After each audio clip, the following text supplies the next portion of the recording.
Brew day. Today, I'm doing an experiment.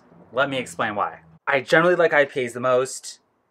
I've been pretty clear on that for this channel. I'm really trying to expand my horizons with lager beer. To me, I don't see the huge lure toward lager beer, aside from if you want like something cleansing your palate after you've had a lot of wine or a lot of IPAs, then you want like a lager. To me, it all tastes the same. I go to a brewery and I see lager on the menu. I don't generally get it because it's gonna taste like every other lager I've ever had, unless I'm looking for off flavors. Yeah, I can sit there and go, some might have more sulfur, some might have a little more oxidation, this and that. But it's so minute to me, I've never been able to really pinpoint the difference. But when you add hops to something, especially like an IPA, you can get like so many different flavors. You could have citrus hops, you could have fruity hops, you can have dank, you can have resinous, you can have hazy. You can have white IPAs, black IPAs. You can have like an arrogant bastard. You have all sorts of different styles, and the hops add so much element to it. It's like, to me, every plain bagel tastes the same. Bread is going to be bread. We start adding onions to it, garlic, cheese, tomatoes, cream cheese. Start adding all this stuff to a bagel, it changes the complexity entirely of what you're getting, and the flavors really come out. That's how I like IPAs, and that's why I like hops and hoppy beer. It adds an element to what otherwise could just be bread. But I do want to change it. I want to start refining my palate on enjoying just the bread element of a beer more than I usually do. I want to do an experiment today. I want to do a lager beer. I'm going to split this in half. One's going to get lager yeast. One's going to get 001, the Y yeast, the WLP 001. Fermented are both around 62 degrees Fahrenheit. And I forgot the lager strain I'm using at the moment. I'll throw it right here, right now. I'll bottle it. I'm going to blind both of them. Obviously, it's not going to be a true lager, aged a very long time. But I want to see what the yeast impart. Because I've always, every time I read about doing lagers, it's always like clean malt profile with your Saaz hops, you know, and make sure, you know, you get that, do your diacetyl rest. There's no variation on the process to me. I want to see what the yeast actually imparts to the lager. And if you were to do both of these, 1001 and a lager yeast, lager the 001, did the whole rigmarole of a lager, could a Cicerone or a BJCP judge really tell the difference? So for this, to keep it really minimal, doing just 2 row, then that's it. And then doing Magnum at 60, Saaz at 15, about 30 IBUs, starting gravity around 1055. Gonna mash a little low, about 150 degrees Fahrenheit, because I'm keeping it basic. And what I'm also going to experiment on is also not put any acid malt into this. I usually do to get my pH down right. I want to see what I know acid malt does, and then cut my water pretty thoroughly, and cut it by 2/3 with distilled water, because I want to see what my water kind of is. I see my water report, but I want to start playing with it and you know, not really necessarily always have that acid malt, but just know I can always have lactic acid, and just know what I'm starting with. It's just good to know. Just good to know. I'm very curious to see what I get. I have a feeling it'll be a little high on the pH. I'm very excited for the result of this. Let's get the brew day started.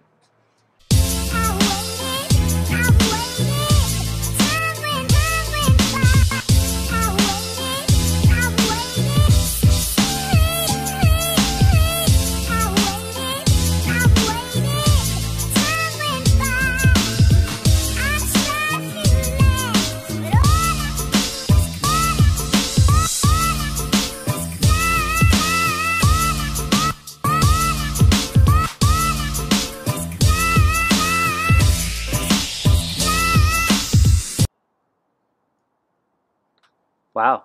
So yeah, no acid malt. That's how high my pH gets with just 2 row. And I cut that by 2/3 with my mash water. All right, gonna add some lactic acid and see how much I need to add to get to 5.2 on my pH. I got my millimeter little what do you call them, syringes here. I'm gonna go a full millimeter, I think, on this. No, I'll do 0.7. See what that gets me.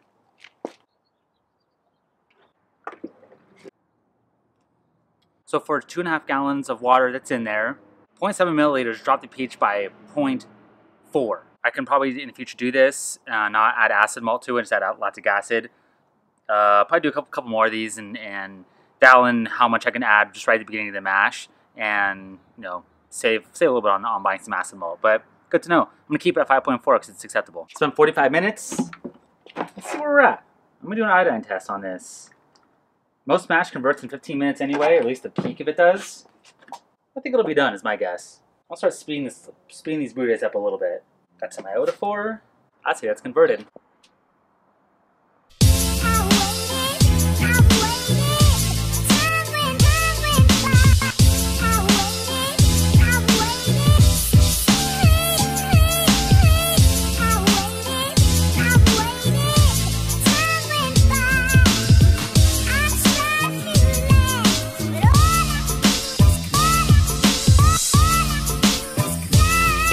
$10.39. Damn. So that puts me at 72% efficiency. Awesome. I think my next brew day, I'm not going to do the cold sparge. I'll do the full sparge. Hot water, the whole deal, mash out, all that. With a hot batch bars, I should say. And see if it changes. Now they got my new mill, and my efficiency has been bumped up with the cold sparge. Cold 5 sparge, that is, to be exact. I'm very curious to see what a full regular sparge does. Experimenting for some sort of win, right?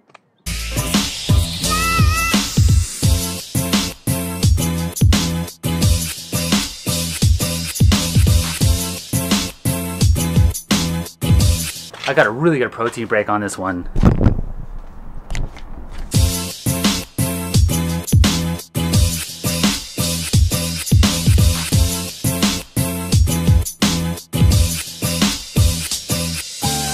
$10.56. It works. It works very well. For the 001, I have this much left, and I'm going to pitch all of it into here.